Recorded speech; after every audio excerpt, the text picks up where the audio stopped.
Hello friends, एक बार फिर से स्वागत है मेरे चैनल पे। तो आज हम बात करेंगे इंडियन कॉन्ट्रैक्ट एक्ट में एजेंसी के बारे में। एजेंसी आपका ये लास्ट चैप्टर है, चैप्टर नंबर 10 आपका इंडियन कॉन्ट्रैक्ट एक्ट का, जहाँ पे सेक्शन 182 से लेकर 238 तक के प्रोविजन बताए गए हैं। अब इस चैप्टर नंबर 10 को हम यहाँ पे दो पार्ट में कवर करने वाले हैं। आज का जो सेशन है वो उसमें हम डिस्कस करेंगे कि अभिकर्ता यानी एजेंट कौन होता है, साथ ही साथ एजेंट की क्या ड्यूटीज़ होती हैं, क्या राइट्स होते हैं, ये सारी चीज़ें आज के सेशन में डिस्कस करेंगे विद केस लॉ। ठीक है, तो बने रहिए एंड तक हमारे साथ। चलिए स्टार्ट करते हैं आज का सेशन। इस वीडियो को लाइक करें, हमारे चैनल को सब्सक्राइब कर बेल आइकन जरूर प्रेस करें हमारी न्यू वीडियो सबसे पहले देखने के लिए। सो फ्रेंड्स, अब यहाँ पे अगर हम बात करें चैप्टर नंबर 10 की जो इंडियन कॉन्ट्रैक्ट एक्ट में, तो वो है आपका अभिकरण यानी कि एजेंसी। अब एजेंसी क्या होती है, किस तरीके से क्रिएट की जाती है, इसमें कितने पार्टीज होते हैं, ये सारी चीज़ डिस्कस करेंगे। बट यहाँ पे आपको इसका रेंज याद होना चाहिए, कहाँ से कहाँ तक है। यानी कि अगर एजेंसी की बात की जाए हमारे भारतीय संविदा अधिनियम में, तो कहाँ से कहाँ तक है, तो धारा 182 से लेकर धारा 238 तक में बताया गया है, पूरा का पूरा प्रावधान है। और ये आपका लास्ट चैप्टर है इंडियन कॉन्ट्रैक्ट एक्ट का। ठीक है, अब यहाँ पे अगर हम एजेंसी की बात करते हैं तो एजेंसी क्या होती है, तो भारतीय संविदा अधिनियम में कहीं भी इसको परिभाषित नहीं किया गया है कि जो आपकी एजेंसी है यानी अभिकरण है वो क्या होता है। बट यहाँ पे अगर आप देखोगे सेक्शन नंबर 182, तो सेक्शन नंबर 182 किस बारे में बात करता है, एजेंसी को परिभाषित तो करता है लेकिन एजेंट के रूप में, यानी एजेंट को वहाँ पे डिफाइन करता है कि एजेंट कौन होता है। उसी से आपको पता चलेगा कि एजेंसी कैसे क्रिएट होती है। ठीक है, तो यहाँ पे देखें, तो अगर अभिकर्ता शब्द को परिभाषित किया गया है तो किस तरीके से किया गया है, तो वहाँ पे कहता है कि किसी अन्य की ओर से कोई कार्य, ठीक है, यानी कि किसी थर्ड पर्सन की ओर से कोई कार्य करना दूसरों व्यक्तियों से व्यवहारों से किसी अन्य का प्रतिनिधित्व करने के लिए नियोजित है। यानी कि अब देखिए, अब ए है और बी है, ठीक है। अब यहाँ पे क्या होता है, इसमें तीन पार्टीज होती है, बेसिकली तो दो ही है, एक एजेंट और एक होता है, और एक होता है उसका ऑनर यानी कि मालिक जो होता है। अब यहाँ पे मान लीजिए ए कौन है, मालिक है। अब यहाँ पे बी को क्या बनाया, इसने एजेंट बनाया। तो अब इनके बीच में एक रिलेशन बनता है एजेंट यानी अभिकरण का, ये एक एजेंसी बन जाती है, यानी कि एजेंट और मालिक का यहाँ पे एक क्या बन जाता है, एक रिलेशन बन जाता है। अब यहाँ पे जैसे ही बी को क्या किया गया, अपॉइंट किया गया एज अ एजेंट, तो ए की जो ड्यूटीज़ होगी वो कौन करेगा, अब यहाँ पे बी करेगा। यानी कि ए ने अपने कार्यों को करने के लिए किसको हायर कर लिया, बी को एज अ एजेंट। अब यहाँ पे बी क्या करेगा, बी ए के ओर से यानी ए की ओर से किसी थर्ड पर्सन के साथ कोई कांटेक्ट कर सकता है, कोई उसके साथ डील कर सकता है किसी बिजनेस को लेकर, या फिर किसी भी अन्य कार्य जिसके लिए इसको अपॉइंट किया गया हो बी को। ठीक है, तो यहाँ पे क्या हो जाता है, ये एजेंसी कहलाती है। ये तो नॉर्मल सी बात हो गई, यानी कि सामान्य सी बात अभिकरण के बारे में। अब यहाँ पे इसका एक मैक्सिम है, क्वी फेसिट पर एलएम फेसिट पर से। अब इसका मतलब क्या होता है कि किसी अन्य व्यक्ति के लिए, यानी कि किसी अन्य व्यक्ति के लिए कोई दूसरा व्यक्ति क्या करता है, किस उसकी ओर से कोई कार्य करता है या फिर उसका प्रतिनिधित्व करता है। यानी कि जैसा मैंने अभी एग्जांपल दिया था ए बी वाला, तो बी क्या कर रहा था, एजेंट नियुक्त कर दिया गया है। अब बी क्या करेगा, ए की ओर से कोई कार्य करेगा या फिर ए का प्रतिनिधित्व करेगा। अब ए जो मालिक है वो स्वयं नहीं आ रहा है, अब ए की ओर से कौन आ रहा है, बी आ रहा है। तो बी क्या कर रहा है, बी प्रतिनिधित्व कर रहा है थर्ड पर्सन से, किसकी ओर से, ए की ओर से कर रहा है। तो ये क्या कहलाता है, आपका एजेंसी, ये मैक्सिम के रूप में है। अब यहाँ पे अभिकरण का सार बताया गया था, यानी सारांश के रूप में बताया गया था। एक केस है महेश चंद्र बासु वर्सेस राधा किशोर। अब इस केस में क्या कहा था, ये 1908 का पुराना केस है। अब इसमें कहा गया था कि अभिकरण का सार यह है कि मालिक अपने अभिकर्ता को यह शक्ति देता है, यानी कि जो ए था बी को क्या कर रहा था, एक पावर दे रहा था। किस चीज़ के लिए, कि मालिक के अन्य व्यक्तियों के साथ संविदात्मक संबंध स्थापित करे। यानी कि ए ने क्या किया था, बी को अपॉइंट किया था एज अ एजेंट। अब यहाँ पे बी क्या करेगा, किसी थर्ड पर्सन के साथ क्या करेगा, मालिक के साथ क्या करेगा, यहाँ पे संविदात्मक संबंध स्थापित करेगा, यानी अन्य व्यक्ति से मालिक के साथ का। यहाँ पे बी के अपने खुद के साथ नहीं कर रहा है, किसके साथ कर रहा है, उसके मालिक जो है उसके साथ, और थर्ड पर्सन के बीच में क्या कर रहा है, एक संविदात्मक संबंध बना रहा है। कौन बना रहा है, बी, यानी कि जिसको एजेंट के रूप में नियुक्त किया गया था। अब यहाँ पे बात करें तो अभिकरण के महत्वपूर्ण लक्षण की बात करते हैं, यानी एजेंसी जो होती है उसके क्या क्या लक्षण होते हैं। तो सबसे पहली चीज़ आती है आपकी यहाँ पे आधार, यानी बेसिस क्या होता है। तो अभिकरण जो होता है, अभिकरण का मुख्य आधार, अब यहाँ पे मैं जो बोल रहा हूँ वो लिख लीजिए, या फिर अगर आपको पीडीएफ चाहिए तो आपको पीडीएफ भी मिल जाएगी, लेकिन उसके लिए आपको पेमेंट करना पड़ेगा, ठीक है। वो इंस्टाग्राम में आएंगे, आप तो इंस्टाग्राम में मैसेज कर दीजिए, जो भी फीस होगी आप दे दीजिए और वहाँ पर आपको पेमेंट इसमें मिल जाएगा पीडीएफ। अब यहाँ पर देखिए आधार, अब अभिकरण जो होता है, जो एजेंसी होती है, एजेंसी का मुख्य आधार क्या होता है कि मालिक अभिकर्ता के कार्य से बाध्य होता है, यानी कि अगर एजेंट कोई कार्य कर रहा है तीसरे व्यक्ति के साथ, तो यहाँ पे उसका जो कार्य है उसके लिए कौन हम यहाँ पे बाध्य होता है, मालिक बाध्य होगा। क्यों? क्योंकि उसको एजेंट के रूप में यहाँ पे नियुक्त किया गया है उसका कार्य करने के लिए। अब तीसरे पक्षकार यानी जिसके साथ एजेंट डील कर रहा है, अब वहाँ पे किसके प्रति जवाबदेह होगा, यहाँ पे मालिक जवाबदेह होगा तीसरे पक्षकार के प्रति। ये मुख्य आधार होता है।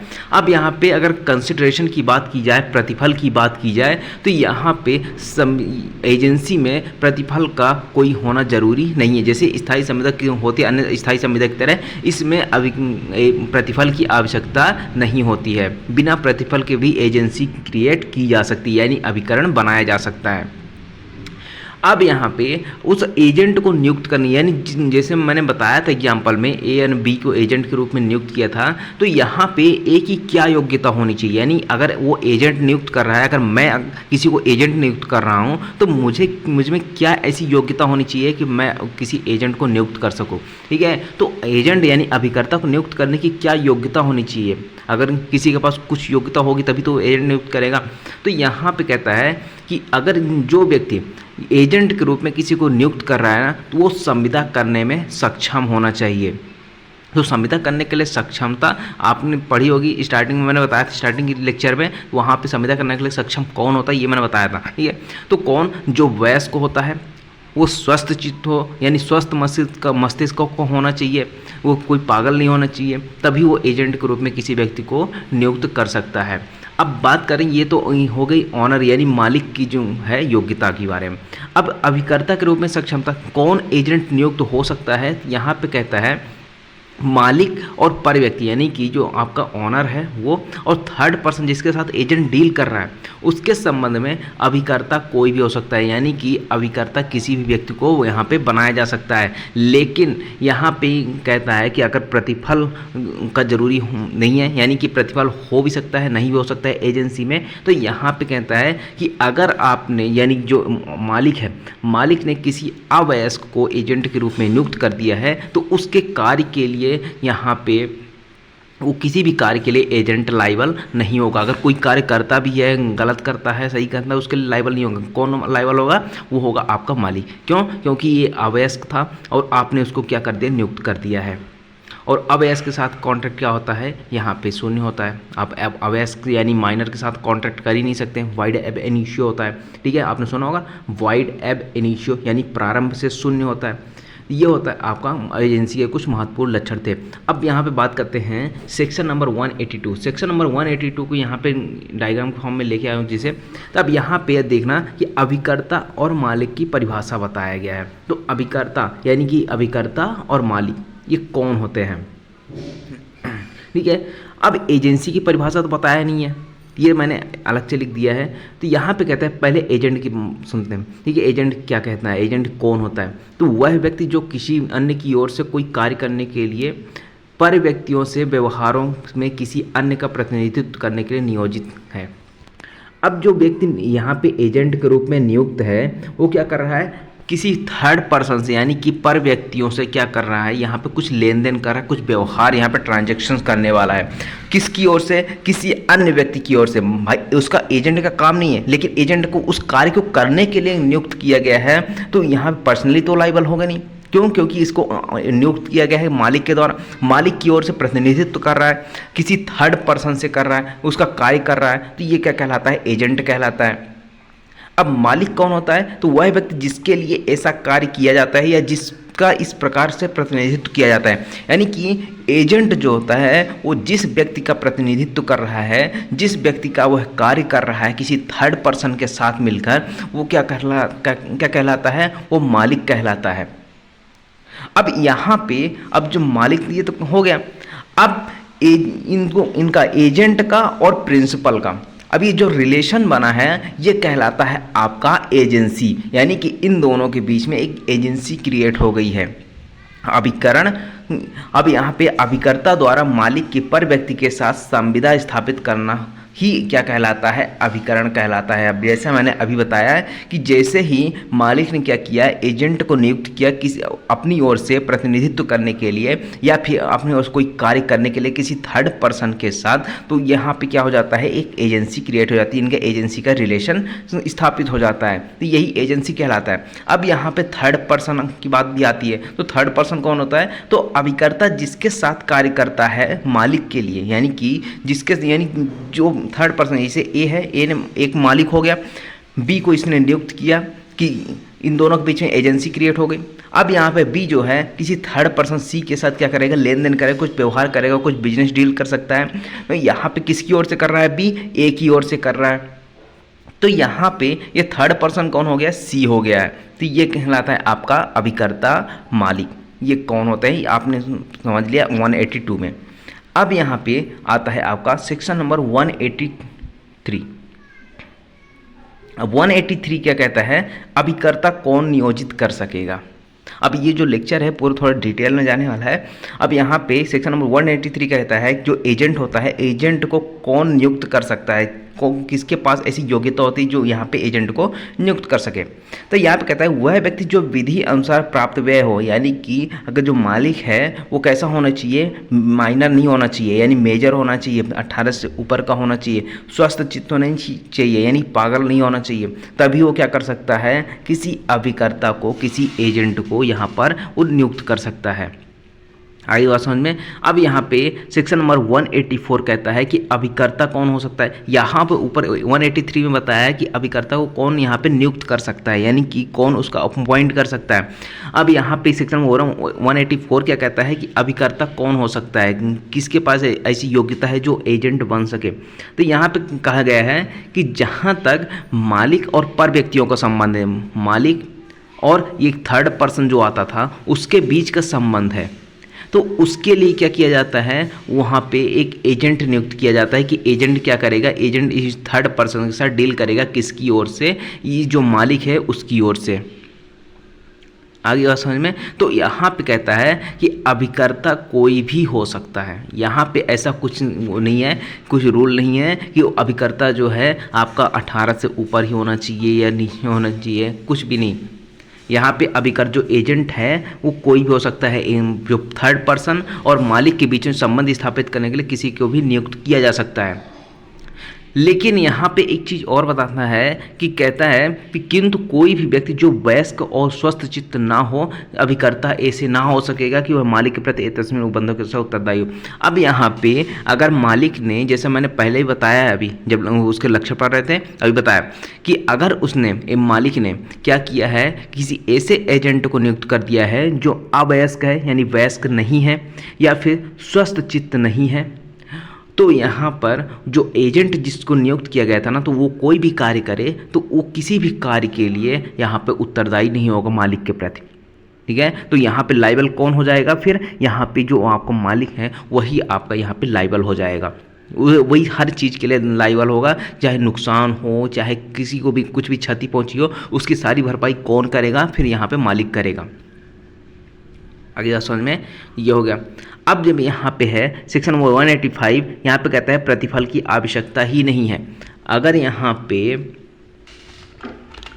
अगर एजेंसी क्रिएट हो रही है तो एजेंसी क्रिएट करने के लिए ना, तो यहाँ पे प्रतिफल की आवश्यकता नहीं है। मालिक फ्री में भी क्या कर सकता है, किसी एजेंट को नियुक्त कर सकता है। तो यहाँ पे अगर पारिश्रमिक नहीं भी दिया जा रहा है तब भी एजेंसी के कॉन्ट्रैक्ट बन सकता है, ठीक है। लेकिन यहाँ पे जनरली आपने सुना होगा कि अगर एजेंसी यहाँ पे कॉन्ट्रैक्ट हो रहा है तो उसमें एक कंसिडरेशन होना चाहिए, बट यहाँ पे कुछ एक्सेप्शन भी रहते हैं। तो एक्सेप्शन यही है कि यहाँ पे एजेंसी अगर क्रिएट हो रही है तो इसमें प्रतिफल की आवश्यकता नहीं होती है। बिना प्रतिफल के भी यहाँ पे एजेंसी क्रिएट हो सकती है। अभिकरण के सीजन के लिए किसी भी प्रतिफल की आवश्यकता नहीं, बिना प्रतिफल के मालिक और अभिकर्ता का संबंध बन सकता है। यानी कि जो आपका मालिक है और एजेंट है, इनका संबंध बिना प्रतिफल के भी हो सकता है, बिना प्रतिफल के भी जो अभिकर्ता है वो काम कर सकता है। अब ये तो बात होगी। अब मालिक और अभिकर्ता के संबंध की बात करें तो यहाँ पे सबसे पहले में हम पढ़ेंगे अभिकर्ता के कर्तव्य, यानी कि जो एजेंट है, एजेंट की क्या ड्यूटीज़ होती है। तो सबसे पहले ड्यूटी आती है यहाँ पे, देखिए मालिक तथा अभिकर्ता के पारिश्रमिक कर्तव्य तथा अधिकार उनकी संविदा पर निर्भर करते हैं। अब यहाँ पे अगर मालिक ने किसी एजेंट को नियुक्त किया है तो उनके बीच में जो कॉन्ट्रैक्ट हुआ है उस कॉन्ट्रैक्ट के अनुसार यहाँ पे डिसाइड कर सकते हैं कि इस एजेंट की क्या ड्यूटीज होगी, मालिक की क्या ड्यूटी होगी। बट यहाँ पे अगर संविदा द्वारा ना बदला जाए तो यहाँ पे संविदा में ऐसे कुछ बात ना हो तो प्रत्येक जो अभिकर्ता है, जो जितने भी एजेंट नियुक्त किए जाते हैं उन सभी का कर्तव्य निम्न तरीके से हो सकते हैं, ठीक है। पहला आता है आपका कार्य करने का कर्तव्य, यानी जो ड्यूटी उसको दी गई है एग्जीक्यूट करने के लिए उसको करनी ही पड़ेगी, मैंडेटरी है। यहाँ पे कार्य करने का कर्तव्य, ये सब किसके बारे में बात कर रहा है, एजेंट के बारे में, यानी एजेंट की यहाँ पे ड्यूटी बता रहा है। दूसरा आता है अनुदेश या रीति मानने का कर्तव्य, यानी कि जिस तरीके से कार्य करने को कहा गया है मालिक के द्वारा उसी तरीके से यहाँ पे एजेंट के द्वारा कार्य किया जाएगा। Duty to follow instruction and customs, यानी कि अगर रूढ़ियों के अनुसार यहाँ पे कार्य करना है तो रूढ़ियों के अनुसार कार्य करेगा। अगर किसी लॉ के अकॉर्डिंग यहाँ पे काम करना है, किसी कोई नियम के अकॉर्डिंग यहाँ पे बनाया गया है तो उसके अनुसार काम करना है। अब तीसरा आता है आपका युक्तियुक्त तत्परता तथा कौशल प्रयोग करने का कर्तव्य। अब यहाँ पे अगर मालिक ने एजेंट को नियुक्त किया है ना, यानी अभिकर्ता को नियुक्त किया है, तो यहाँ पे उसका पूरी अपेक्षा रहती है कि वो पूरा का पूरा जो एजेंट है अपनी पूरी कौशल के साथ, पूरी युक्तियुक्त तत्परता के साथ कार्य करेगा, ठीक है। किसी भी तरह का यहाँ पे लापरवाही नहीं बरतेगा, ऐसी यहाँ पे इसकी ड्यूटी रहती है। उसके बाद आता है नेक्स्ट कर्तव्य तथा हित के टकराव रोकने का कर्तव्य, यानी कि अगर यहाँ पे पर्सनल यहाँ पे इंटरेस्ट आ जाता है एजेंट का, साथ ही साथ उसकी ड्यूटी भी आ जाती है, तो किस तरीके से यहाँ पे इसको एग्जीक्यूट किया जाएगा, इसको भी ये पूरा हम आगे डिटेल में डिस्कस करेंगे।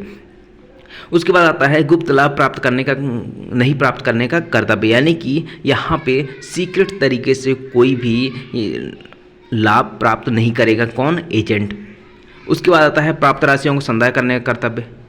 अब जो भी राशियाँ एजेंट को प्राप्त होती है उस बिजनेस में या फिर जो कार्य करने के लिए दिया है उस कार्य के द्वारा जो भी राशियाँ प्राप्त होती है पूरा की पूरी राशि किसको प्रदाय करने, मालिक को प्रदाय करना चाहिए, उसकी ड्यूटी बन जाती है। उसके बाद आता है बही खाते का रखने का कर्तव्य, यानी कि जो लेन देन हो रहा है, जो यहाँ पे ट्रांजेक्शन्स हो रहे हैं, व्यवहार हो रहे हैं, उनका क्या करना, एक तरीके से बही खाते रखना, उनको प्रॉपर लेखा जोखा रखना, ये किसका कार्य है, ये एजेंट का कार्य है। उसके बाद आता है लास्ट किसी अन्य व्यक्ति को ना सौंपने का कर्तव्य। अब यहाँ पे मालिक ने जो कार्य करने के लिए एजेंट को दिया है वो कार्य किसी अन्य व्यक्ति को नहीं दे सकता है कि कोई अन्य, जैसे मालिक ए ने बी को नियुक्त किया कोई कार्य करना है, अब यहाँ पे ए ने किस मालिक है, ए ने कार्य किसको दिया है, बी को, एजेंट के रूप में। अब यहाँ पे बी अपने जो कार्य है जो उसको दिया गया है वो किसी थर्ड पर्सन यानी कि मालिक सी नाम का व्यक्ति है उसको यहाँ पे नहीं ट्रांसफर कर सकता कि एक काम करो तुम यहाँ पे काम कर दो, कुछ पैसे ले लेना, ऐसा कोई चीज़ यहाँ पे नहीं कर सकता है। बी को काम दिया गया तो बी को ही करना है, ऐसी यहाँ पे इसकी ड्यूटी होती है। अब सबसे पहला आता है आपका सबसे पहला ड्यूटी कार्य करने का कर्तव्य।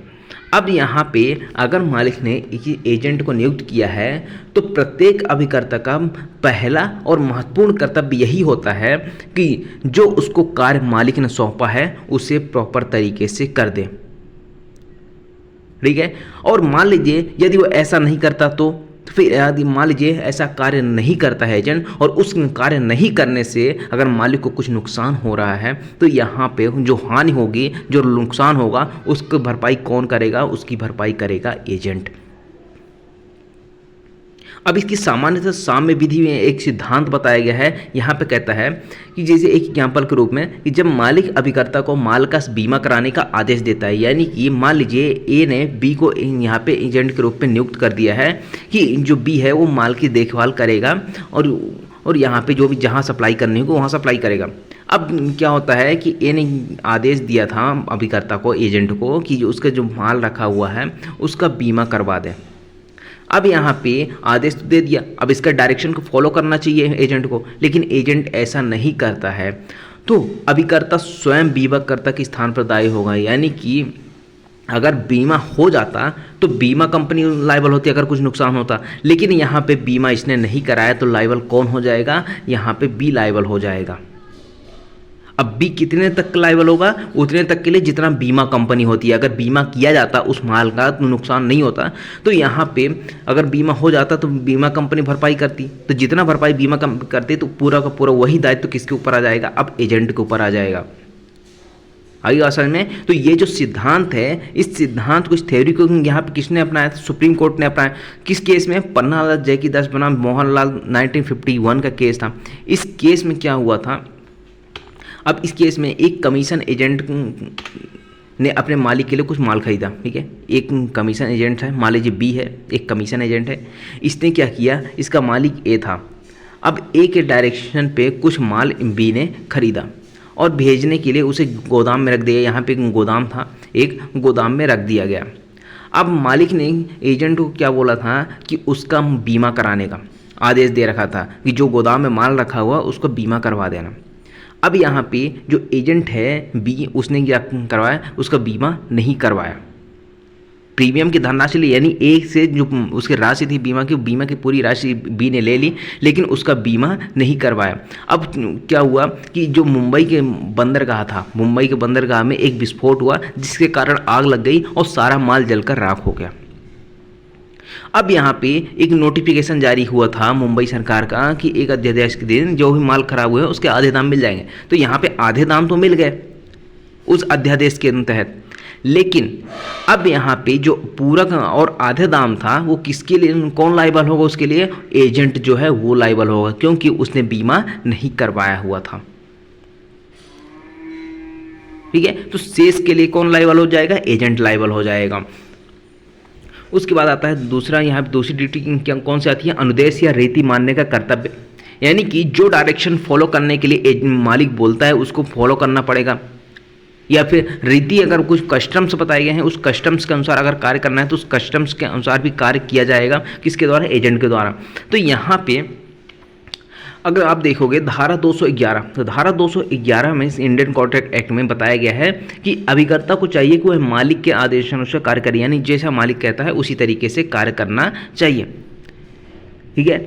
अब यहाँ पे यदि वह मालिक कोई अनुदेश देता है और उससे व्यापार की रीतियों के अनुसार कार्य करना चाहिए ना, अगर कार्य नहीं करता है तो जो भी हानि होगी उसके लिए लायबल कौन हो जाएगा? एजेंट हो जाएगा। तो इसके साथ आपको कौन सी धारा पढ़नी है? धारा 211। अब यहाँ पे जो सेक्शंस हैं इधर उधर करके हम पढ़ेंगे, ठीक है। हो सकता है 211 अभी आ जाए, 197 बाद में आए, या 188 बाद में आ जाए, ठीक है। तो यहाँ पे इस तरीके से हम पढ़ेंगे, एक के बाद एक यहाँ पे नहीं पढ़ने वाले। तो जैसा जहाँ पे जो सेक्शन आप फिट हो रहा है वहाँ पे हम पढ़ रहे हैं, ठीक है। अब धारा 211 की बात करते हैं। यहाँ पे कहता है मालिक के कारोबार के संचालन में अभिकर्ता का कर्तव्य। यहाँ पे एजेंट की एक ड्यूटी बता देता है कि जो कारोबार का संचालन करना है वो किस तरीके से यहाँ पे करना है। तो यहाँ पे कहता है कि अभिकर्ता यानी एजेंट जो है अपने मालिक के कारोबार का संचालन, आपके पास बैरेक्ट है तो बैरेक्ट जरूर खोलिएगा, ठीक है। तो अभिकर्ता अपने मालिक के कारोबार का संचालन मालिक द्वारा दिए गए निर्देशों के अनुसार या फिर निर्देशों के अभाव में उस रूढ़ी के अनुसार। अगर मान लीजिए यहाँ पे कहता है कि जो मालिक है अगर उसको कुछ निर्देश दिया गया, उसके द्वारा कुछ निर्देश दिया गया, कुछ डायरेक्शंस दिए गए हैं एजेंट को कि किस तरीके से कार्य करना है, तो उसी डायरेक्शन को फॉलो करते हुए एजेंट को कार्य करना होगा। बट यहाँ पे अगर कंडीशन ये है कि यहाँ पे अगर मान लीजिए उसने कोई डायरेक्शन नहीं दिया तो हो सकता है उस कार्य को करने के लिए कुछ कस्टम्स की यूज में लाते होंगे, कुछ रूढ़ियों को यूज में लाते होंगे, तो उस रूढ़ियों के अनुसार कार्य करने के लिए एजेंट आबद्ध होगा, ठीक है। तो रूढ़ियाँ कौन सी? जहाँ पे ऐसा बिजनेस कर रहा है उस स्थान पर जो रूढ़ियाँ चल रही हैं उस रूढ़ियों के अनुसार जैसा कारोबार संचालन होता है उसी तरीके से उसका कारोबार संचालन करेगा। और मान लीजिए जब अभिकर्ता अन्यथा कार्य करे, यानी कि हो सकता है मालिक की डायरेक्शन के अनुसार कार्य ना करे और रूढ़ियों के अनुसार भी कार्य ना करे, तब अगर मान लीजिए कुछ हानि होती है तो उसके लिए लायबल कौन हो जाता है? उसके लिए लायबल कौन होगा? आपका एजेंट होगा। ठीक है, तो मालिक को जो भी हानि होगी उसकी प्रतिपूर्ति कौन करेगा? एजेंट करेगा।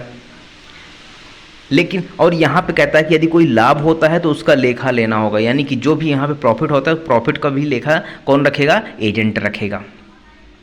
उसके बाद आता है युक्तियुक्त तत्परता तथा कौशल प्रयोग करने का कर्तव्य। अब यहाँ पे इस ड्यूटी के साथ आपको धारा 212 पढ़नी है। यहाँ पे कहता है अभिकर्ता से जितनी सावधानी तथा योग्यता की आशा की जाती है उसका पूरा का पूरा स्तर कहाँ पे बताया गया? धारा 212 में बता दिया गया है। यानी कि किस तरीके से कार्य करना है, किस तरीके से नहीं करना है, ये धारा 212 बताती है आपको। अब यहाँ पे कहता है कि अभिकर्ता से अपेक्षित कौशल और तत्परता। अब यहाँ पे अपेक्षा कौन करेगा? यहाँ पे जिसने उसको अपॉइंट किया है, अर्थात जो आपका मालिक है वो क्या करेगा? जो आपका प्रिंसिपल है, ठीक है, वो क्या करेगा? वो एक अपेक्षा करता है कि एजेंट जिसको नियुक्त किया गया है वो पूरी तत्परता से कार्य करेगा और जो भी उसके पास स्किल्स हो बेस्ट स्किल्स का यूज करेगा।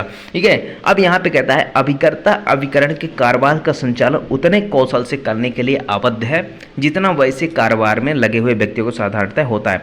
अब मान लीजिए अगर मुझे किसी प्रिंसिपल ने, यानी कि जो अब मालिक है उसने मुझे एजेंट के रूप में नियुक्त किया है, तो यहाँ पे मेरे अंदर जो कौशल होगी उसको देखते हुए मुझे एजेंट नियुक्त किया होगा। तो जो कौशल उसने देखा है उस पूरी कौशलता के साथ मुझे क्या करना होगा? उस एजेंसी को प्रॉपर तरीके से चलाना होगा, कारोबार का संचालन करना होगा, जब तक कि मालिक को उसके कौशल के अभाव का सूचना न, यानी कि अगर उसको कौशलता के बारे में कुछ पता ही नहीं है तो ठीक है। लेकिन यहाँ पे कहता है कि अभिकर्ता जो है, ये एजेंट जो है, वो सदैव युक्तियुक्त तत्परता से कार्य करने के लिए और जितना कौशल उसके पास है उसका उपयोग लाने के लिए और स्वयं की उपेक्षा कौशल के अभाव में या उपचार के प्रत्यक्ष परिणामों के बाबत अपने मालिक के प्रतिकार के लिए आबद्ध होगा। अब यहाँ पे उसने मान लीजिए कौशलता से पूरी तरह से युक्तियुक्त तत्परता से कार्य तो किया, ठीक है, लेकिन उसने कुछ यहाँ पे अवचार भी कर दिया। ठीक है, अब प्रत्यक्ष रूप से या जो भी जिस तरीके से भी किया हो उसको हो सकता है कुछ नुकसान ही हो गए हो, तो वहाँ पे अगर कुछ नुकसान हुआ है ना तो उसके लिए मालिक के प्रति जिम्मेदार कौन होगा? एजेंट हो जाएगा। आगे असल में एक केस था जय भारती कॉरपोरेशन बनाम SVPNSN राजशेखर नादर 1993 का मामला था। अब इस केस के तहत क्या किया गया था कि इसमें एक एजेंट था, ठीक है ना, एजेंट ने क्या किया? मालिक को सूचित किया, मालिक यानी प्रिंसिपल जो है उसको यहाँ पे सूचित किया कि उसकी ओर से खरीदारी कर ली गई है, यानी कि ए जो है एजेंट है और बी यहाँ पे मालिक है मान लीजिए, ठीक है।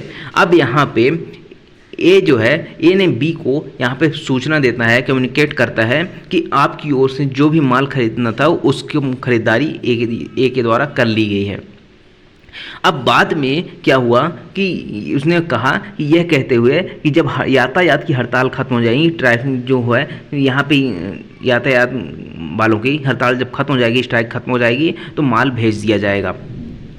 लेकिन इसने कुछ भी नहीं किया, यानी एजेंट ने माल को रख तो लिया, खरीदारी तो कर ली, लेकिन उसको भेजा नहीं।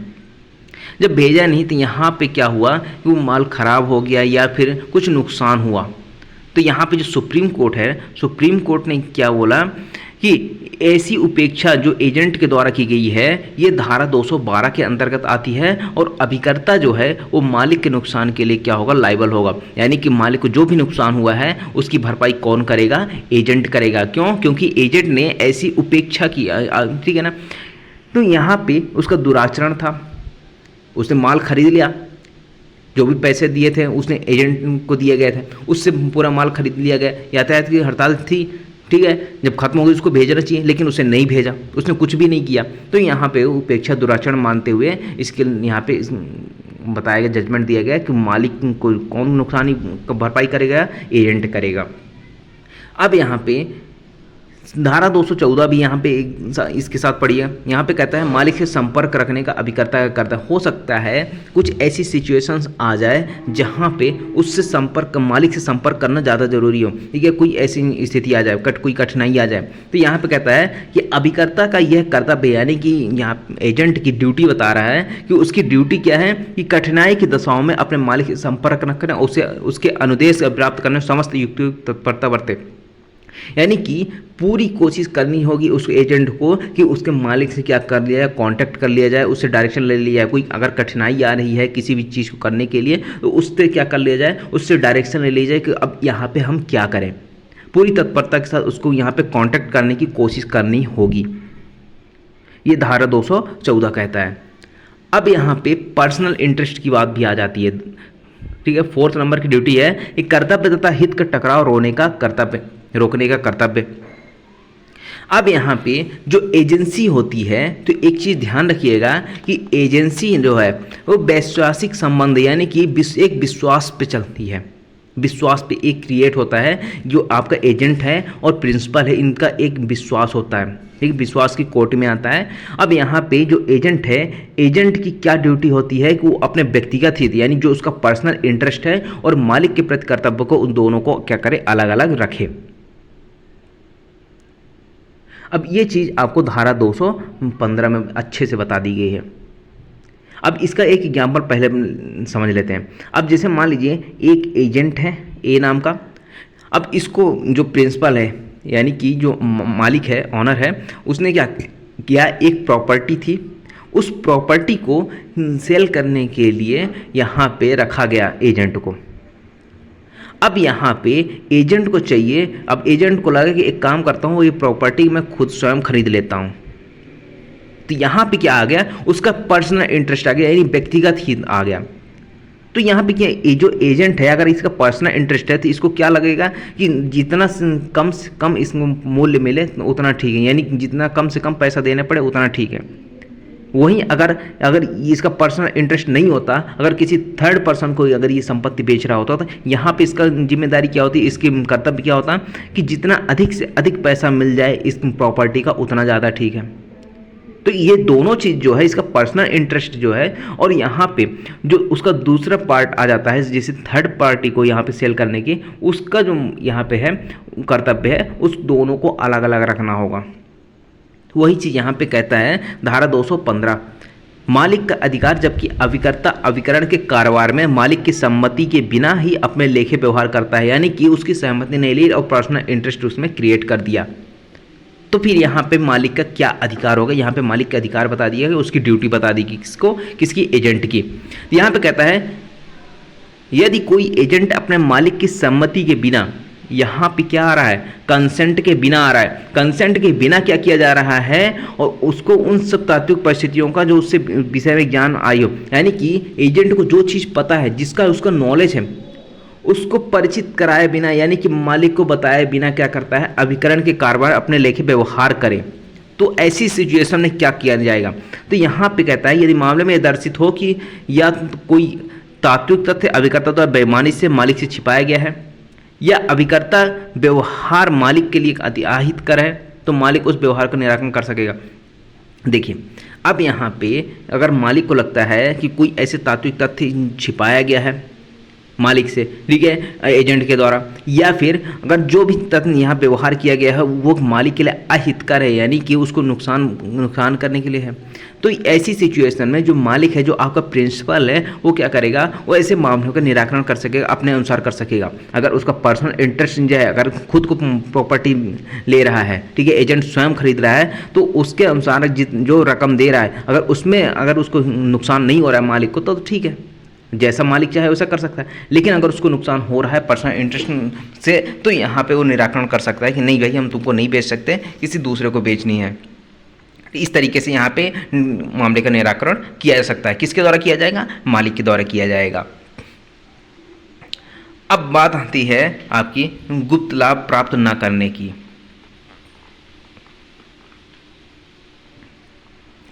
अब यहाँ पे जो है कहता है कि एजेंट को चाहिए, यानी कि जो अभिकर्ता है वो मालिक का कार्य बिल्कुल सही तरीके से करे, कोई गुप्त लाभ ना प्राप्त करे। यानी सीक्रेट तरीके से कोई अर्निंग ना करे उस कार्य को करते हुए। क्यों? क्योंकि जो एजेंट होता है उसका मालिक के साथ यानी कि जो प्रिंसिपल होता है उसके साथ एक वैश्वासिक संबंध स्थापित होता है, और यहाँ पे संबंध कैसा होता है? पूर्ण सद्भाव की मांग करता है, यानी कि गुड फेथ में कार्य होना चाहिए।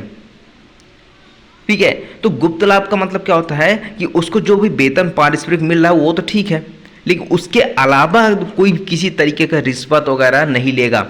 कौन नहीं लेगा? एजेंट नहीं लेगा, कोई कार्य थर्ड पर्सन से करवाने के लिए या करने के लिए। इस तरीके का यहाँ पे कहता है। यही चीज़ धारा 216 में कहते हैं कि अभिकरण के कारोबार में अभिकर्ता को अपने लेखा व्यवहार को करने से प्राप्त फायदे पर मालिक का अधिकार, यानी कि अगर वो गुप्त लाभ प्राप्त भी करता है, अगर मालिक को पता चलेगा तो उस लाभ पे किसका अधिकार होगा? यहाँ पे मालिक का अधिकार हो जाएगा। जो भी फायदे मिले हैं, जो भी लाभ हुआ है, उस पर किसका अधिकार हो जाएगा? ये मालिक का अधिकार हो जाएगा। यहाँ पे कहता है यदि कोई अभिकर्ता अपने मालिक के ज्ञान के बिना, यानी कि मालिक को नॉलेज नहीं है फिर भी उसके बिना क्या करता है? अभिकरण कारोबार में अपने मालिक के लेखा व्यवहार करके बजाय अपने ही लेखे व्यवहार कर लेता है, यानी खुद के इंटरेस्ट के लिए ऐसा कार्य कर लेता है। तो जो भी वहाँ पे फायदा हुआ है ना, उसका दावा कौन कर सकता है? मालिक कर सकता है। उसको दावा का हकदार कौन होगा? दावा करने का हकदार कौन होगा? मालिक होगा। ठीक है, तो जो अभिकर्ता को उस संव्यवहार से प्राप्त हुआ है, जो भी प्रॉफिट उसको यहाँ से प्राप्त हुए हैं। आई होप आपको ये समझ में आ रहा होगा। उसके बाद आता है यहाँ पे नेक्स्ट ड्यूटी आती है कि प्राप्त राशियों को संदाय करने का कर्तव्य। इस अगर आप एग्जाम भी दे रहे हैं, एलएलबी का एग्जाम दे रहे हैं, या फिर आप बीएलएलबी में हैं, तो वहाँ पर भी आपको ये ड्यूटी अगर आती है एजेंसी और अभिकर्ता की, तो वहाँ पे इसको आप लिख सकते हैं। ठीक है, तो यहाँ पे आता है जितना धन अभिकर्ता ने मालिक के लिए प्राप्त किया, यानी कि एजेंसी क्रिएट तो हो गई। अब एजेंट जो है जो भी पैसे प्राप्त करता है, जो भी उसको यहाँ पे मिलता है, उसको क्या करना होगा? उसी समय कहाँ भेज दिया जाना चाहिए? मालिक के पास। ठीक है, तो जो धन अगर मान लीजिए जो धन शून्य अवैध समुदायों के अंदर प्राप्त किया गया है ना, उसको भी मालिक के पास यहाँ भेजा जाएगा, वो भी उसको भी मालिक प्राप्त करने का हकदार होगा। ठीक है, धारा 218 ये कहता है मालिक के निमित्त प्राप्त राशियों को संदाय का अभिकर्ता का कर्तव्य। ऐसी कटौतियों के अध्ययन अभिकर्ता मालिक उन सब राशियों को संदाय करने के लिए आबद्ध है जो मालिक के लेखे उसे प्राप्त हुए हैं। यहाँ पे कहता है कि जो भी यहाँ पे अगर मालिक ने बोला है कि एक काम करना, तुम 5 लाख रुपए में इस संपत्ति को बेचो, ठीक है, और इसमें से तुम एक काम करना तो 10% काट ले, जब 5 लाख मिल जाएगा 10% काट के मुझे दे देना बाकी राशि। तो यहाँ पे जैसे ही ये 5 लाख रुपए में बेचता है उस प्रॉपर्टी को, तो 5 लाख का 10% काटने के बाद जितने भी पैसे बचेंगे सारे पैसे किसको देने होंगे? उस मालिक को ट्रांसफ़र कर देने होंगे। लेकिन ऐसी कटौतियाँ वो कर सकता है, जो भी उसको यहाँ पे संविदा में बताई गई हो एजेंसी क्रिएट करते समय, या फिर जो भी वहाँ पे उनकी बात हुई होगी।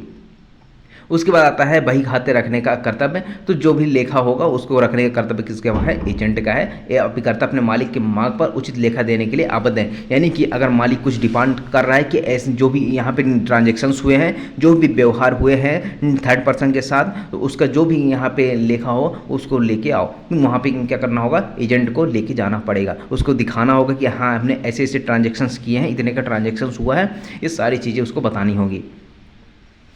अब जो नेक्स्ट टॉपिक हमारी स्टार्ट हो गई, यहाँ पे लास्ट कर्तव्य तो है, ड्यूटी तो बताई गई है, लेकिन इसी में आपका एक नेक्स्ट टॉपिक स्टार्ट हो जाता है। ठीक है, यहाँ पे सब एजेंट की बात करते हैं। यहाँ पे कहता है कार्य किसी अन्य व्यक्ति को ना सौंपने का कर्तव्य। ये लास्ट ड्यूटी थी अभिकर्ता की कि अगर अभिकर्ता को कोई कार्य दिया गया है करने के लिए, तो उससे उसी की ड्यूटी है करने की, किसी अन्य व्यक्ति को ट्रांसफर नहीं करता है, डेलीगेट नहीं कर सकता है उस कार्य को, कि किसी अन्य को डेलीगेट कर दे कि आप एक काम करो कि आप ये कार्य कर लो, जो भी पैसे होंगे ले लेना। ठीक है, ऐसा नहीं होगा। अगर एजेंट को नियुक्त किया तो एजेंट का कार्य है तो एजेंट को ही करना पड़ेगा। ये चीज़ यहाँ पे आपको देखने को मिलेगी उपाभिकर्ता में, यानी कि सब एजेंट के बारे में बात करता है। सेक्शन नंबर 190 कहता है कि अभिकर्ता कब प्रत्यायोजन नहीं करेगा, यानी कि कब अपने कार्य को डेलीगेट नहीं करेगा। सामान्य नियम क्या है? सामान्य नियम तो यहाँ पे यही बताया गया है सेक्शन 190 में कि कोई अभिकर्ता अपने कार्य को किसी अन्य व्यक्ति को नहीं सौंप सकता। जो मालिक ने उसे अपना अभिकर्ता इसलिए चुना है कि मालिक को उसकी ईमानदारी तथा योग्यता पर विश्वास है, इसलिए अभिकर्ता मालिक द्वारा प्रदत्त कार्य किसी अन्य को नहीं सौंप सकता। आप सेक्शन 190 देखोगे, सेक्शन 190 में आपको देखने को क्या मिल रहा है? यही मिल रहा है ना कि अगर एजेंट को कोई कार्य दिया गया है तो वो एक विश्वास पे दिया जाता है मालिक के द्वारा कि वो पूरी ईमानदारी से वो कार्य करेगा, किसी थर्ड पर्सन दूसरे व्यक्ति को नहीं देगा वो कार्य करने के लिए, डेलीगेट नहीं करेगा। ये सिद्धांत एक सिद्धांत है, ठीक है, डेलीगेटस नॉन प्रोटेस्ट डेलीगेट, इस पर आधारित है। इसका मतलब कि खुद का कार्य किसी दूसरे को यहाँ पे ट्रांसफर नहीं करेगा, डेलीगेट नहीं करेगा, प्रतियोजित नहीं करेगा। दो मैगजीम हो गए हैं, दोनों मैगजीम्स को आपको याद होनी चाहिए, एग्जाम में पूछे जाते हैं। अब यहाँ पे अपवाद है। अपवाद क्या है कि किस कंडीशन में जो एजेंट है वो अपना कार्य किसी अन्य व्यक्ति को सौंप सकता है, एक सब एजेंट नियुक्त कर सकता है। तो यहाँ पे कहता है कि जहाँ पर कार्य किसी अन्य व्यक्ति को सौंप सकता है वो कौन सी स्थिति है। पहला तो आता है कार्य की प्रकृति। अब मान लीजिए कार्य की प्रकृति ही ऐसी ही है, कभी कभी जो होता है, जो जब एजेंट नियुक्त किया जाता है, एजेंसी क्रिएट की जाती है, तो वहाँ पे कार्य ऐसा होता है कि किसी सब एजेंट की नियुक्ति जरूरी हो जाती है, कि सब एजेंट को नियुक्त करना है, उसके बिना कार्य होना ही नहीं है। तो फिर ऐसी सिचुएशन में क्या करेगा, ऐसी सिचुएशन में यहाँ पे सब एजेंट की नियुक्ति हो सकती है और जो आपका कार्य है उसको डेलीगेट किया जा सकता है, किसी दूसरे व्यक्ति को प्रतियोजित किया जा सकता है। इसका एग्जाम्पल देखिए। एग्जाम्पल ये है कि मान लीजिए जैसे कोई अभिकर्ता है यानी एजेंट है, एजेंट को क्या किया गया है, कोई संपत्ति को बेचने के लिए नियोजित किया गया, यानी ए ने क्या किया है, बी को यहाँ पे नियुक्त किया एजेंट के रूप में कि तो एक प्रॉपर्टी है उसको क्या करना है, उसको प्रॉपर्टी को सेल करना है। अब यहाँ पे जो बी है, बी ने क्या किया, एक नीलामकर्ता को नियोजित कर दिया कि उसको यहाँ पे उस प्रॉपर्टी को नीलाम करना है। अब जिस अभिकर्ता यानी कि जो अब नीलाम किया यानी नीलामकर्ता को नियोजित किया गया है ना, तो जिस अभिकर्ता को मुकदमा चलाने के लिए रखा गया है वो किसी वकील को नियुक्त कर सकता है।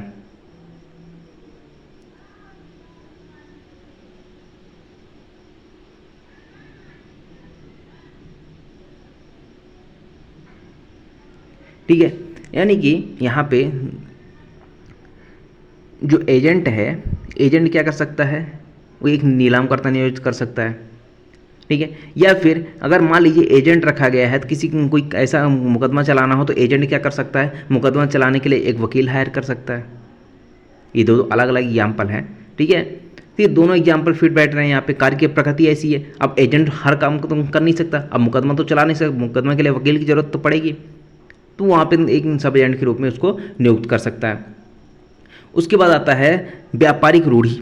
अब मान लीजिए जो कार्य, जिस कार्य के लिए यहाँ पे एजेंसी क्रिएट की गई है वो कार्य की प्रकृति ऐसी तो ठीक थे, लेकिन उसके रूढ़ियाँ ऐसी हैं, यानी उसके कस्टम्स ऐसे हैं कि उस कस्टम्स के अनुसार यहाँ पे सब एजेंट की नियुक्ति करनी पड़ेगी और वहाँ पे अन्य व्यक्ति को कार्य सौंपा जा सकता है। तो यहाँ पे क्या किया जाएगा, यदि अभिकर्ता के व्यापार में कोई ऐसी प्रथा है, ऐसी कस्टम्स हैं, तो उसके अनुसार वह अपना कार्य किसी अन्य व्यक्ति को सौंप सकता है। अब यहाँ पे उपाभिकर्ता तो है। अब उपाभिकर्ता यानी उप अभिकर्ता जो होते हैं उसका नियोजन का क्या प्रभाव होता है वो देखिए।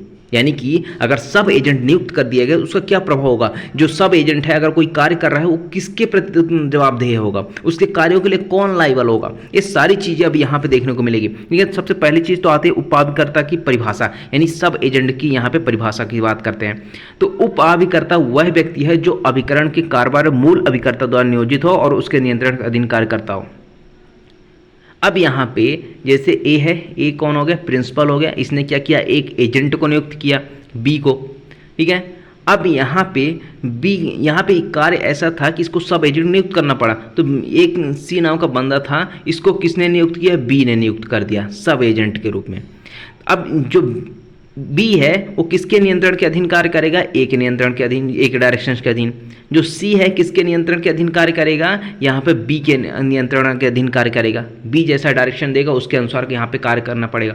तो अगर यहाँ पे सी अगर कोई कार्य कर रहा है तो उसके लिए लायबल कौन होगा, बी होगा, और बी के अगर कोई कार्य कर रहा है तो उसके लिए लायबल कौन होगा, ए होगा। आएगा समझ में। तो ये उस हो गया आपका सब एजेंट।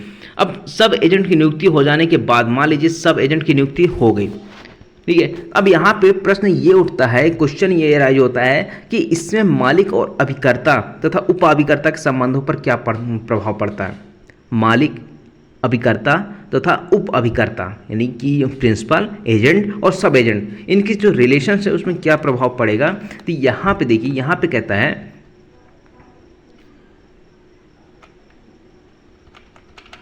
अब इसका आंसर देखिए, ये आंसर यहाँ पे ये है कि अब जो मालिक है, अभिकर्ता है और सब एजेंट हैं, ठीक है।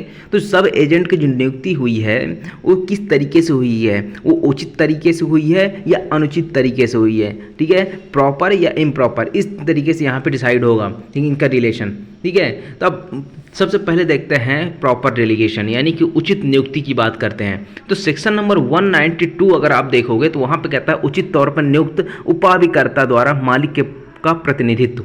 अब यहाँ पे एजेंट तो यहाँ प्रतिनिधित्व तो कर ही रहा था, अब जो सब एजेंट है वो भी प्रतिनिधित्व कर रहा है।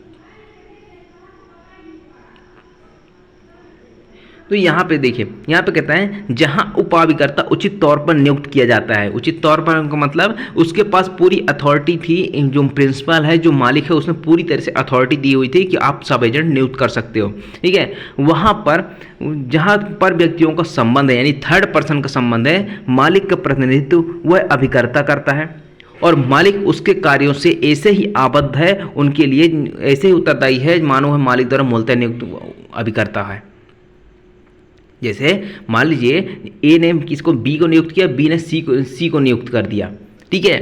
अब यहाँ पे अगर यहाँ प्रॉपर अथॉरिटी थी बी के पास सब एजेंट नियुक्त करने की, तो जो सी कोई कार्य कर रहा है ना, तो उसके लिए पूरी तरीके से ए लायबल होगा, उत्तरदायी होगा ए सी के कार्यों के लिए, ठीक है। और ऐसा माना जाएगा कि डायरेक्ट स्वयं ए ने ही इसकी नियुक्ति की है। अब आता है इसी में उपाभिकर्ता के लिए अभिकर्ता का उत्तरदायित्व।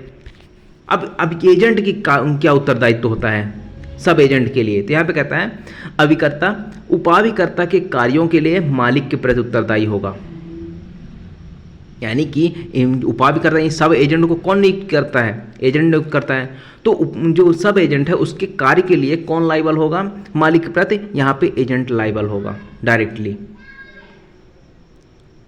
उसके बाद आता है उप अभिकर्ता का उत्तरदायित्व यानी कि सब एजेंट का क्या उत्तरदायित्व होगा। तो यहाँ पे कहता है उप अभिकर्ता अपने कार्यों के लिए अभिकर्ता के प्रति उत्तरदायी है, ठीक है ना, एजेंट लायबल होगा। बट यहाँ पे अगर कोई कपट किया गया है, जानबूझ के कोई दोष उसके साथ किया गया है, तो यहाँ पे जो है उसके लिए उसको छोड़कर मालिक के प्रति उत्तरदायी नहीं होगा एजेंट जो है, ठीक है। अब यहाँ पे अगर मालिक कोई कपट कर रहा है, कोई जानबूझ कर रहा है, उसके ऊपर मुकदमा चला सकता है सब एजेंट के ऊपर, लेकिन इसके लिए एजेंट लायबल नहीं होगा। उसके बाद आता है सेक्शन नंबर 192। अब 192 ही तुम पढ़ रहे थे, अब उसी में ही देखिए यहाँ पे कहता है उचित रूप से नियुक्ति का कुछ नियम बनाया गया है। नियम क्या है, अब यहाँ पे पहला नियम ये कहता है कि जहाँ तक पर व्यक्तियों का प्रश्न है, ये पहला नियम की बात कर रहा हूँ, जहाँ पे कहता है जहाँ पे थर्ड पर्सन का प्रश्न है, वहाँ पे मालिक उनके प्रति उपाभिकर्ता के कार्यों से उसी प्रकार बाध्य है जैसे उपाभिकर्ता ने स्वयं नियुक्त किया हो। यानी कि जो सब एजेंट हैं अगर किसी थर्ड पर्सन से कोई यहाँ पे डील कर रहे हैं तो उसके कार्यों के लिए ना कौन लायबल होगा, यहाँ पे मालिक होगा। और मालिक ऐसी इस प्रकार से बाध्य होगा उसके कार्यों के लिए कि जैसे मालिक ने स्वयं उसको नियुक्त किया हो, ठीक है। दूसरा नियम ये कहता है कि जो एजेंट है वो सब एजेंट के कार्यों के लिए मालिक के प्रति दायी होगा, यानी कि मालिक के प्रति वहाँ पे लायबल होगा। कार्यों के लिए बाध्य कौन होगा, अगर उसने कोई कार्य किया सब एजेंट तो उसके लिए लायबल कौन होगा, यहाँ पे जो उसका मालिक है वो जैसे स्वयं उसने नियुक्त किया हो। वहीं अगर दूसरी बात करें तो यहाँ पे अगर उसने कोई कपट कर दिया, ठीक है, सब एजेंट ने कपट या साहस दुराचरण किया है, तो इसको छोड़कर बाकी चीज़ों के लिए क्या कर सकता है, मुकदमा नहीं चला सकता है सब एजेंट के लिए, ठीक है। सब एजेंट के विरुद्ध यहाँ पे मुकदमा तभी चलाया जा सकता है जब सब एजेंट कुछ कपट करे या साहस से दुराचरण करता है तभी। तीसरा नियम कहता है कि उपाभिकर्ता मालिक की ओर से केवल कपट तथा जानबूझ कर किए गए दोष के लिए, दुराचरण के लिए ही यहाँ पे लायबल होगा, अगर इसके अलावा नहीं हो। अब एक केस था सुमन सिंह बनाम एनसी बैंक ऑफ न्यूयॉर्क 1952 का मामला था, ठीक है। अब इस केस में क्या हुआ था, जो वादी ने विदेश में एनसी बैंक को कुछ रुपया जालंधर निवासी प्रीतम सिंह नामक व्यक्ति को पहुंचाने के लिए दिया, ठीक है। यानी कि जो वादी था वो विदेश में एक एनसी बैंक था, ठीक है, वहाँ पे कुछ रुपया देता है। रुपया देने के बाद कहता है कि यहाँ पे एक जालंधर में एक व्यक्ति रहता है प्रीतम सिंह, उस व्यक्ति को पैसे पहुँचाने हैं। अब यहाँ पे जो बैंक था एनसी बैंक, उसने एक निर्देश दिया मुंबई की शाखा को कि मुंबई की शाखा को पैसे यहाँ पे भेज दिया नोटिस कि या इस पैसे को किसको दिया जाए, प्रीतम सिंह नाम के व्यक्ति को दिया जाए। लेकिन मुंबई की शाखा ने किसको बोल दिया, जालंधर की एक शाखा थी पंजाब नेशनल बैंक, उसको वो यहाँ पे कार्य को सौंप दिया। अब जब यहाँ पे कार्य को सौंप दिया गया पंजाब नेशनल बैंक को, तो पंजाब नेशनल बैंक ने गलत आदमी को पैसे दे दिए, गलत व्यक्ति को पैसे दे दिए। तो यहाँ पे जो वादी है जिसने पैसे दिए थे विदेश में एनसी बैंक को, वहाँ पे जो पंजाब नेशनल बैंक को लायबल नहीं ठहरा सका। क्यों नहीं ठहरा सका भाई? क्योंकि यहाँ पे एजेंट, प्रिंसिपल और सब एजेंट की बात आ जाती है। तो यहाँ पे जो पंजाब नेशनल बैंक था वो कौन था? सब एजेंट था। एनसी बैंक ने क्या किया था, अपने आप को दायित्व से मुक्त कर दिया था। क्यों? क्योंकि उसने एक एजेंट को नियुक्त कर दिया, किसको? मुंबई की शाखा को। अब मुंबई की शाखा ने उप एजेंट के रूप में यहाँ पे पंजाब नेशनल बैंक कर दिया ना, तो जो उसने किया है उसके लिए लायबल नहीं होगा। तो लायबल यहाँ पे कौन हो जाएगा? जो मुंबई की शाखा यानी जो एजेंट है वो लायबल हो जाएगा। ये होता है आपका उचित तरीके से यहाँ पे डेलीगेशन कार्य जो सौंपा जाता है। अब अनुचित तरीके से कार्य सौंपा जाए, अगर मान लीजिए उसको प्राधिकार ही नहीं, एजेंट को प्राधिकार ही नहीं है और उसने सब एजेंट को नियुक्त कर दिया और सब एजेंट ने कोई कार्य कर दिया, तो उसके लिए कौन लायबल होगा? कुछ नुकसान हुआ, कुछ जो भी हुआ गलत हुआ, तो उसके लिए कौन लायबल होगा? तो फिर एजेंट नियुक्त यहाँ पे लायबल हो जाएगी। यहाँ पे कहता है यदि अभिकर्ता ने बिना प्राधिकार के उपाभिकर्ता नियुक्त किया है, तो अभिकर्ता उस व्यक्ति के प्रति वैसी ही हैसियत होगी जैसी अभिकर्ता के प्रति मालिक की होती है। यानी कि जैसे प्रिंसिपल है, एजेंट है, सब एजेंट है, ठीक है। प्रिंसिपल ने एजेंट को नियुक्त किया, एजेंट ने सब एजेंट को नियुक्त किया, लेकिन यहाँ पे जो एजेंट है इसके पास कोई प्राधिकार नहीं था सब एजेंट नियुक्त करने का, ठीक है। जब सब एजेंट नियुक्त करने का कोई प्राधिकार नहीं था, प्रिंसिपल ने कुछ नहीं बताया था, फिर भी इसने सब एजेंट को नियुक्त कर दिया, तो सब एजेंट ने अगर कोई कार्य किया उससे अगर कुछ नुकसान होता है तो इसके लिए पूरी जिम्मेदारी किसके पास है? ए के पास है। फिर प्रिंसिपल यहाँ पे कोई किसी भी तरीके से लायबल नहीं होगा। तो इस ऐसे ही लायबल होगा जैसे कि यहाँ पे प्रिंसिपल और एजेंट का यहाँ पे संबंध हो, इस तरीके से ये लायबल हो जाएगा। फिर आगे बात समझ में, ये हो गया आपका सेक्शन नंबर 193 और 192। अब बात करते हैं स्थानापन्न अभिकर्ता यानी कि सब्स्टिट्यूटेड एजेंट के बारे में। सब्स्टिट्यूटेड एजेंट कौन होता है? कि किसी अन्य व्यक्ति को उस स्थान पर रखना, किसी कार्य को करने के लिए एजेंट के स्थान पर रख देना। सेक्शन नंबर 194 और 195 ये बात करता है। सेक्शन नंबर 194 कहता है कि अभिकर्ता द्वारा अभिकरण के कारोबार में कार्य करने के लिए सम्यक रूप से नियुक्त व्यक्ति और मालिक के बीच का संबंध, ठीक है। तो जब अभिकर्ता को मालिक का कार्य करने के लिए कोई अन्य व्यक्ति चुनने का अव्यक्त विवक्षित प्राधिकार है, यहाँ पे अब यहाँ अव्यक्त या इम्प्लाइड या एक्सप्रेसली इसको प्राधिकार दे दिया गया। किसको दे दिया गया? एजेंट को दे दिया गया कि वो जो मालिक का कोई कार्य है उसको करने के लिए एक व्यक्ति को चुनाव करे, और इस अधिकार का प्रयोग करते हुए अगर उसने किसी व्यक्ति को चुना है तो वो सब एजेंट नहीं कहलाएगा। क्यों? क्योंकि वो मालिक के कार्य के लिए एक व्यक्ति को चुन रहा है। तो जो अगर मालिक के कार्य के लिए व्यक्ति चुन रहा है वो एक एजेंट कहलाएगा उस मालिक का, ठीक है। अगर उस स्वयं के जो उसको कार्य सौंपा गया उसके लिए अगर कोई व्यक्ति चुनता है तब वो सब एजेंट कहलाएगा, ठीक है। ये क्या कर रहा है? मालिक की कार्य, किसी कार्य के लिए क्या कर रहा है? एक व्यक्ति को चुन रहा है, चुनने का इसको अधिकार दिया गया है, ठीक है, प्राधिकार दिया गया है। तो यहाँ पे क्या हो जाएगा? ये सब एजेंट नहीं बल्कि यहाँ पे मालिक का कार्य करने वाले एक एजेंट कहलाएगा जिस व्यक्ति को उसने चुना है, ठीक है। अब यहाँ पे इसका एक एग्जाम्पल देखते हैं, ठीक है। एग्जाम्पल ये है कि एक वकील को नीलामकर्ता की नियुक्ति द्वारा, एक जो वकील है, ठीक है, उसको नीलामकर्ता की नियुक्ति द्वारा एक संपत्ति को बेचने का प्राधिकार दिया गया, और इस तरीके से नियुक्त जो नीलाम करता है उपाभिकर्ता नहीं बल्कि स्थानापन्न अभिकर्ता कहलाएगा, सब्स्टिट्यूटेड एजेंट कहलाएगा वो। उसके बाद आता है सेक्शन नंबर 195। सेक्शन नंबर 195 क्या कहता है कि ऐसे व्यक्ति को नामित करने में अभिकर्ता का कर्तव्य। अब यहाँ पे जो भी जिस व्यक्ति को चुन रहा है, जिस व्यक्ति को चुनाव कर रहा है, उसमें अभिकर्ता की क्या ड्यूटी होगी।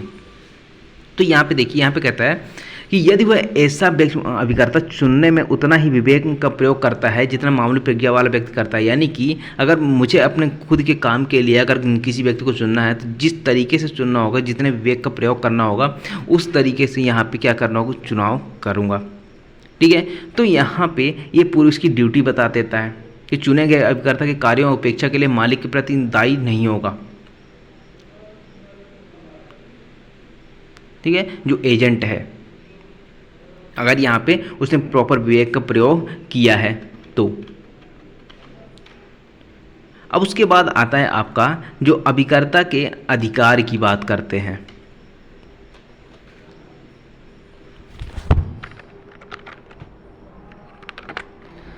अभिकर्ता यानी rights of agents. Rights of agents की अगर हम बात करें तो यहाँ पर आप देखेंगे तो 4-5 यहाँ पे राइट्स में बताए गए हैं। पारिश्रमिक पाने का अधिकार, यानी कि जो अभिकर्ता है एजेंट को किस तरीके का पारिश्रमिक पा सकता है, कब पा सकता है। राशि प्रतिधारण, अगर उसको राशि मिल गई तो राशि को अपने पास रखे रहने का अधिकार कब तक है। धारणा अधिकार यानी लेन का अधिकार।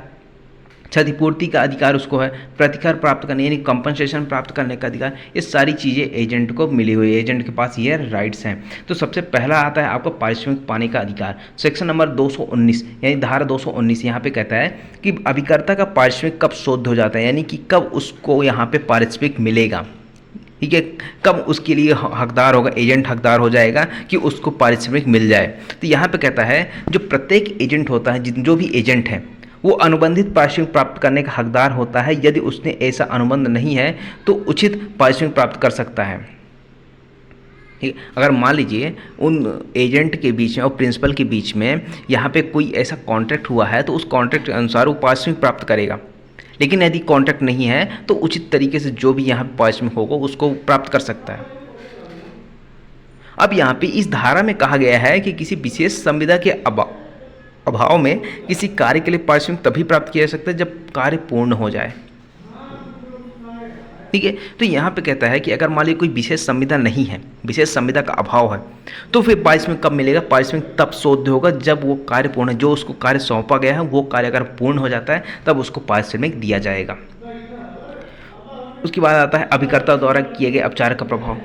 अब मान लीजिए पारिश्रमिक तो मिलेगा, लेकिन मान लीजिए उसको कार्य जो दिया गया था उसमें कुछ अविचार कर देता है, कुछ गलत कर देता है, तो फिर उसको पारिश्रमिक मिलेगा या नहीं मिलेगा।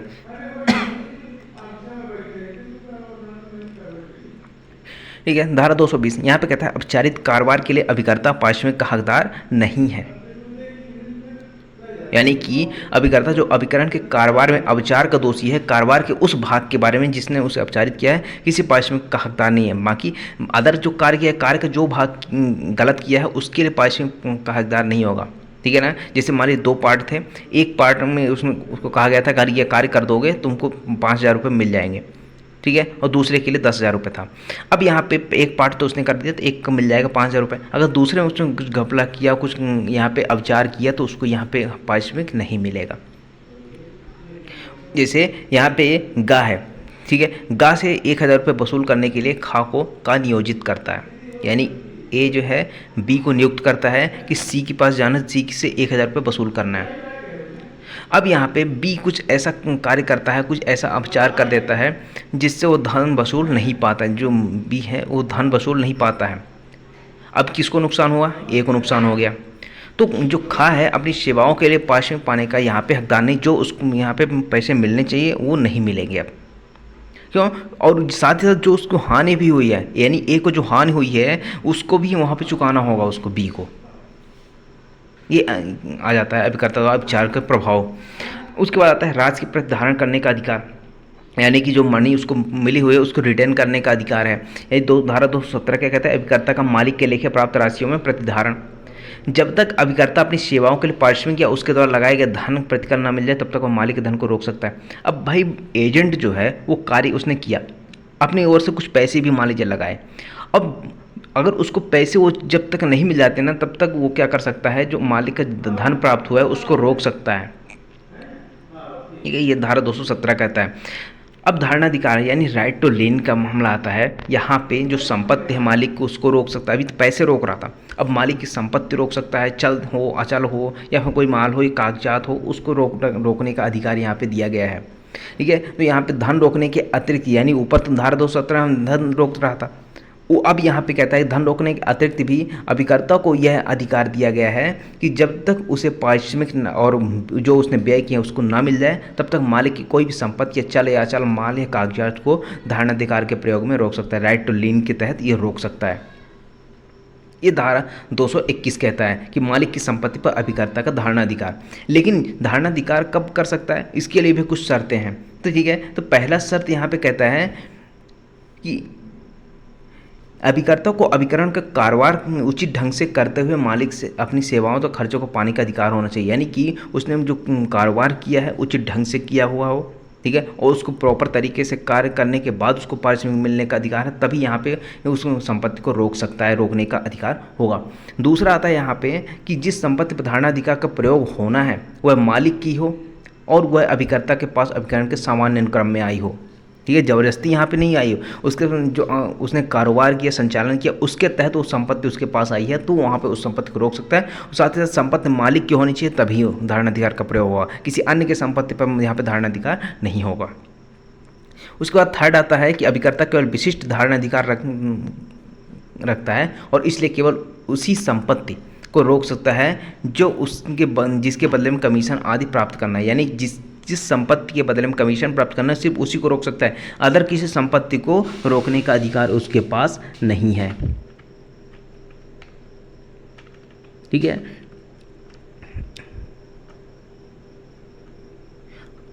अब बात करते हैं एक केस की। धारणा अधिकार के प्रभाव में एक केस है, गोपाल दास बनाम ठाकुर दास, 1957 का मामला था।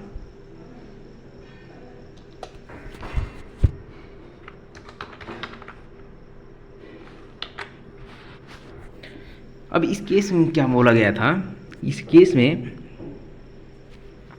कहा गया था कि अगर जो अभिकर्ता है यानी जो एजेंट है उसका धारणा अधिकार उसे मालिक की संपत्ति को जैसे चाहे वैसे बरतने की स्वतंत्रता बिल्कुल भी नहीं है, कि जिस तरीके से चाहे वो मालिक की धारणा अधिकार के तहत जो मालिक की संपत्ति है उसको बेच दे, गिरवी रख दे, कुछ भी कर दे, ऐसा कोई अधिकार नहीं। इसके पास धारणा अधिकार का अधिकार है तो, लेकिन सीमित तरीके का अधिकार है, ठीक है। अभिकर्ता क्या कर सकता है, अपना पारिश्रमिक पाने के लिए संपत्ति को रोक तो सकता है, लेकिन उसको कहीं बेच या गिरवी नहीं रख सकता है, ठीक है, बेच नहीं सकता, गिरवी नहीं रख सकता। इस केस में यहाँ बताया गया था, यानी धारणा अधिकार का प्रयोग सीमित तरीके से किया जा सकता है, ये ऐसा यहाँ पे बताया गया था। उसके बाद आता है क्षतिपूर्ति का अधिकार। जब धारा 222 और धारा 223 में बताया गया है कि विधिपूर्ण कार्य करने के परिणामों के लिए अभिकर्ता की क्षतिपूर्ति की जाएगी, यानी कि जो एजेंट है जिसको नियुक्त किया गया है विधिपूर्ण कार्य करने के लिए और उस विधिपूर्ण को कार्य करता है, ठीक है, और यहाँ पे उस प्रॉपर तरीके से कार्य करते हुए उसको एजेंट को कोई अगर क्षतिपूर्ति होती है यानी डैमेज होता है, तो वो उसके लिए कौन आबद्ध होगा, जो उसका मालिक है वो क्या करेगा, उसका क्षतिपूर्ति देगा, ठीक है। उसके बाद आता है धारा 223, यहाँ पे कहता है सद्भाव से किए गए कार्य के परिणामों के लिए अभिकर्ता की क्षतिपूर्ति की जाएगी, यानी कि अगर गुड फेथ में उसने कार्य किया है उसके तहत उसको कुछ क्षतिपूर्ति हुई है यानी क्षति हुई है, तो उसकी क्षतिपूर्ति कौन देगा, वहाँ पे मालिक देगा, ठीक है। यहाँ पे एग्जाम्पल है, जैसे का एक डिक्रीदार जो खा के माल के विरुद्ध उसकी डिक्री का निष्पादन कराने का हकदार है, ठीक है। कुछ माल को खा का माल व्यवदिष्ट करके न्यायालय के ऑफिसर से अपेक्षा करता है कि वह उस माल को अभिग्रहित कर ले। अब यहाँ पे देखिए ए है, बी है। अब यहाँ पे ए कौन है, एक डिक्रीदार है, किसके विरुद्ध, बी के विरुद्ध, यानी बी के माल के विरुद्ध क्या कर सकता है, डिक्री का निष्पादन करा सकता है। अब यहाँ पे जो ए है इसने कुछ माल यहाँ पे जब्त किया और कुछ माल के बारे में जानकारी दी न्यायालय के ऑफिसर को कि यहाँ पे इस माल को अपग्रहित कर ले जाए क्योंकि ये बी का है, ठीक है। अब उस ऑफिसर ने उस माल को क्या कर लिया, अपग्रहित कर लिया। अब यहाँ पे उसका वास्तविक स्वामी उस माल का कौन था, सी था। अब सी को जो भी नुकसान हुआ तो सी ने क्या किया, सी ने वाद लाया उस ऑफिसर के अगेंस्ट में। अब उस ऑफिसर को जो भी क्षति हुई है ना उसके सूट के कारण, तो उसकी भरपाई कौन करेगा, यहाँ पे जो ए है वो करेगा। क्यों, क्योंकि इसने जो ऑफिसर है उसने गुड फेथ में कार्य किया था, ठीक है, लेकिन ए ने ऐसा कार्य करने के लिए बताया था, इसलिए कौन भरपाई करेगा, ए करेगा। उसके बाद आता है आपराधिक कार्य करने के लिए अभिकर्ता के नियोजक का उत्तरदायित्व आदायित्व। अब यहाँ पे कहता है कि जहाँ एक व्यक्ति किसी दूसरे व्यक्ति को ऐसा कार्य करने के लिए नियोजित करता है जो आपराधिक हो, यानी कि अगर ए है, ए ने एजेंट नियुक्त किया बी को कि कोई क्रिमिनल केस है कि सी को मारना है, ठीक है, एजेंट के रूप में इसको नियुक्त कर दिया, ठीक है। अब यहाँ पे एजेंट चाहे जो भी कार्य करे, उसके किसी भी परिणाम के लिए ना तो अव्यक्त रूप से ना विवक्षित रूप से किसी भी तरीके से किसी भी परिणाम के लिए जो नियोजक है, जो ए है, मालिक है, वो किसी भी तरीके का लायबल नहीं होगा। क्यों? क्योंकि ये आपराधिक प्रकृति का कार्य है, ठीक है, इसके लिए लायबल नहीं होगा। उसके बाद आता है प्रतिकर प्राप्त करने का अधिकार। धारा 225 यहाँ पे बताया गया है कि मालिक की उपेक्षा से कारित क्षति के लिए, यानी कि मालिक की उपेक्षा से अगर कोई क्षति हुई है तो अभिकर्ता को प्रतिकर मिलेगा। ठीक है, अब एग्जाम्पल पढ़ लेते हैं, एग्जाम्पल समझ में आ जाएगा। यानी ए है, ए एक गृह बनाने के लिए घा को राज के तौर पर नियोजित करता है।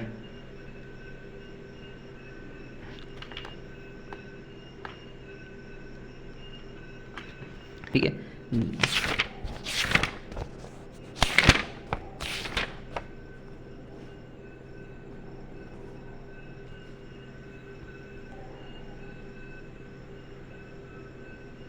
ठीक है। अब यहाँ पे अब पाड़ स्वयं ही लगाता है, यानी ए है जो स्वयं ये पाड़ लगा रहा है, जिसका आप फोल्डिंग कर रहा है। अब उसके इसका फोल्डिंग की तो यहाँ पे उसके पास कोई नॉलेज है नहीं है के पास, फिर भी उसने लगाया कौशलहीनता से। अब उसके कारण जो बी को यहाँ पे नुकसान हुआ है, क्षति हो जाती है, तो उसके भरपाई कौन करेगा? ए है, वो करेगा, प्रतिकार उसको दिलाएगा। आई होप आपको ये पूरा एजेंसी का कॉन्सेप्ट समझ में आया होगा। अब जो नेक्स्ट पार्ट है उसमें हम काफ़ी प्राधिकार, जो एजेंट है उसके प्राधिकार की बात करेंगे। बहुत सारी चीज़ें अभी भी बची हुई है, उसको हम नेक्स्ट पार्ट में कवर करेंगे। ठीक है, बने रहेगा हमारे साथ। मिलते हैं अगले लेक्चर में।